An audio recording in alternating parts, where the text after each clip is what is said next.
Chapter 11. Crossroads. The three of them stood motionless, looking down in uneasy silence. What happened to Shifty didn't come as a shock, but it was still a hard thing to digest.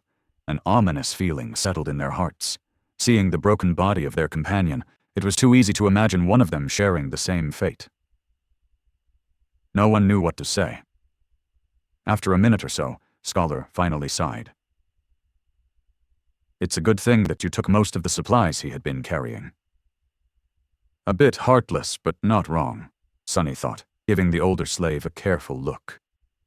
Scholar frowned, realizing that his mask of a kind-hearted gentleman had slipped for a second, and hurriedly added in a somber tone, "May you rest in peace, my friend." Wow, what a performance! Actually, Sonny had not believed in his benevolent act for a second. Every kid from the outskirts knew that people who acted kind for no reason were the ones to be most wary of. They were either fools or monsters. Scholar didn't seem like a fool, so Sonny became cautious of him from the moment they met. He got this far by being a mistrustful cynic, and there was no reason to change now. "We have to go," Hero said, casting one last look down. His voice was even, but Sonny could feel a well of emotion behind it. He just couldn't tell what that emotion was.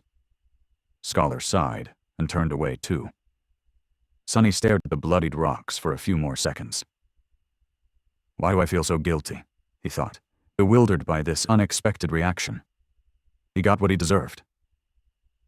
A little unsettled, Sonny turned around and followed his two remaining companions. Just like that, they left Shifty behind and continued to climb. At this altitude, traversing the mountain was getting harder and harder. The wind was slamming into them with enough force to throw a person off balance if they were not careful, making every step seem like a gamble. The air was becoming too thin to breathe. Due to the lack of oxygen, Sonny was starting to feel dizzy and nauseated.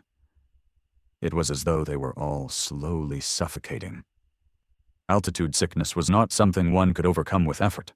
It was subtle and overbearing at the same time, affecting the strong and the weak with no regard to their fitness and endurance. If his luck was bad, an elite athlete could succumb to it faster than a random passerby. It was just a question of your body's innate aptitude and adaptability. Lucky ones were able to get over it after experiencing mild symptoms. The others were sometimes crippled for days or weeks, suffering from all kinds of torturous side effects. Some even died. As though all that wasn't bad enough, it was getting colder, too. The warm clothes and fur weren't enough to keep the chill at bay anymore. Sonny felt simultaneously feverish and freezing, cursing every decision he had made in his life to end up here, on the endless icy slope. This mountain was not a place for humans. And yet they had to go on. A few hours passed. Despite everything, the three survivors continued to struggle forward, slowly moving higher and higher. Wherever that old path Scholar had talked about was, by now, it couldn't have been far. At least that's what Sonny was hoping for. But at some point he started to doubt if the path even existed. Maybe the older slave lied. Maybe the path was long ago destroyed by ravages of time. Maybe they had already missed it without even noticing. Just as he was about to fall into despair, they finally found it.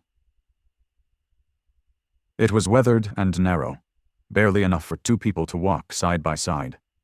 The path wasn't paved, but rather cut from the black rock by some unknown tool or magic, winding its way up the mountain like a tail of a sleeping dragon. Here and there, it was hidden beneath the snow. But most importantly, it was flat. Sonny had never been that happy to see something flat in his life. Without saying a word, Scholar dropped his rucksack and sat down. He was deathly pale, gasping for air like a fish out of water. Despite that, there was a slight grin on his face. "Told you." Hero gave him a nod and looked around. A few seconds later, he turned back to the triumphant slave. "Stand up. It's not time to rest yet." Scholar blinked a few times, then glanced at him with pleading eyes. Just give me a few minutes." The young soldier was going to retort, but Sonny suddenly put a hand on his shoulder. Hero turned to face him. "What is it?" "It's gone." "What is gone?" Sonny gestured down, back the way they came. "Shifty's body. It's gone." Hero stared at him for a few moments, clearly failing to understand what Sonny was trying to say. Oh, right. They don't know that Shifty's name is Shifty. Awkward. He wanted to explain, but both Scholar and Hero seemed to have grasped his meaning. Simultaneously, they moved to the edge of the stone path and looked down, trying to spot the place where Shifty had met his end. Indeed, the splattering of blood could still be seen on the jagged rocks, but the corpse itself was nowhere to be found. Scholar flinched back and crawled as far away from the edge as he could. The young soldier also backed away, instinctively grabbing the handle of his sword. The three of them exchanged tense looks, clearly understanding the implication of Shifty's disappearance. "It's the monster," Scholar said, even paler than before. "It's following us." Hero gritted his teeth. "You are right, and if it is that close, we will inevitably be forced to fight it soon." The idea of fighting the tyrant was as frightening as it was preposterous. He might as well have said that they will all be dead soon. The truth of it was painfully clear to both Sonny and Scholar. But the older slave, surprisingly, did not look panicked. Instead, he lowered his gaze and quietly said, "Not necessarily." Hero and Sonny turned to him, all ears. The young soldier raised an eyebrow. "Explain?" "Here it comes." Scholar sighed. "The beast had traced us this far in just a day. That means that there are two most probable possibilities. Either it is smart enough to realize where we are going, or it is following the scent of blood." After a bit of thinking, Hero nodded, agreeing with this logic. The older slave smiled slightly and continued. "Whether it is one or another, we can throw him off our trail and buy some time." "How do we do that?" Despite the urgency in Hero's voice, Scholar hesitated and remained silent.